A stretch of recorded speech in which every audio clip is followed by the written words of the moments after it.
দর্শক আসসালামু আলাইকুম।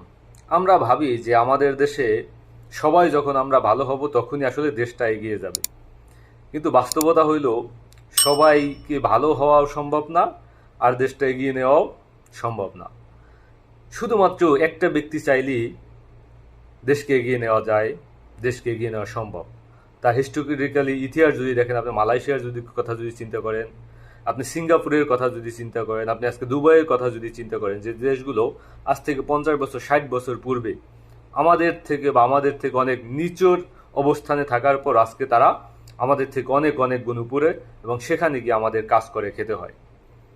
যখন দুবাইয়ের শেখ বড় বড় বিল্ডিং বানাচ্ছিল এবং সেই বিল্ডিংয়ে বিভিন্ন দেশের বড় বড় কোম্পানিকে ফ্রিতে অফিস দিয়েছিল, যে ভাড়াও দিতে হবে না তোমাকে, ফ্রিতে অফিস দিয়েছিল, no tax, no VAT, trade licence ফ্রিতে, সব কিছু ফ্রিতে, ফ্রিতে বিদ্যুৎ, ফ্রিতে জ্বালানি, সব কিছু তাদেরকে ফ্রি করে দিয়েছিল, যে জাস্ট তুমি আসো আমার দেশে, তুমি তোমার ব্যবসা করো, বিজনেস করো, আমার যেটা দরকার যে আমার দেশের মানুষ কাজ করবে।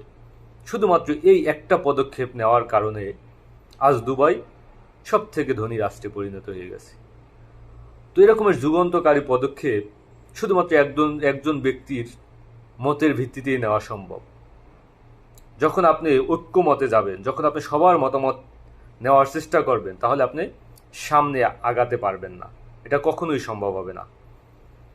আপনি দেখেন সে সিঙ্গাপুরের কথা, শুধু কম টাকায় জমি কিনে তারপর ডেভেলপারকে দিয়ে দিল যে তোমরা বিল্ডিং করো। বিনিময়ে কিছুদিন পর সেই দুবাইয়ের জনগণ তারা এক একটা ফ্ল্যাটের চাবি পেল।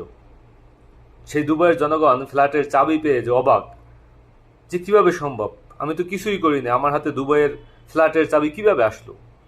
তখন সরকার তাকে বলল যে এই দুবাইয়ের এই ফ্ল্যাট আজ থেকে তোমার, কিছু টাকা তোমাকে দিতে হবে, তুমি মাসে মাসে ইনস্টলমেন্টের মাধ্যমে সেই টাকাটা পরিশোধ করে দিবা। জাস্ট আপনি কল্পনা করেন যে যুগান্তকারী পদক্ষেপ যারাই নিয়েছেন তারা ইতিহাস হয়েছেন, এবং সেই ইতিহাস এমনি এমনি আসে না, এবং সেই ইতিহাস ঐক্যমতের কমিশনের মাধ্যমে আসে না, সেই ইতিহাস শুধুমাত্র একটি যুগান্তকারী পরিবর্তন, একটা সিদ্ধান্তের মাধ্যমে আসছে। তো জানি না আসলে আমাদের দেশে সেই শাসন কবে জন্ম নিবে, বা সেই শাসক আসবে কিনা, যে কাউকে তোয়াক্কা না করে নিজের মতো গতি নিয়ে কাজ করবে এবং দেশের উন্নতির চরম শিখরে পৌঁছে যাবে। আর এই উন্নতির চরম শিখরে আপনি তখনই পৌঁছে যেতে পারবেন যখন দেশে আইনের শাসন প্রতিষ্ঠা হবে। আপনার দেশে আপনি যতই বলেন ইনভেস্ট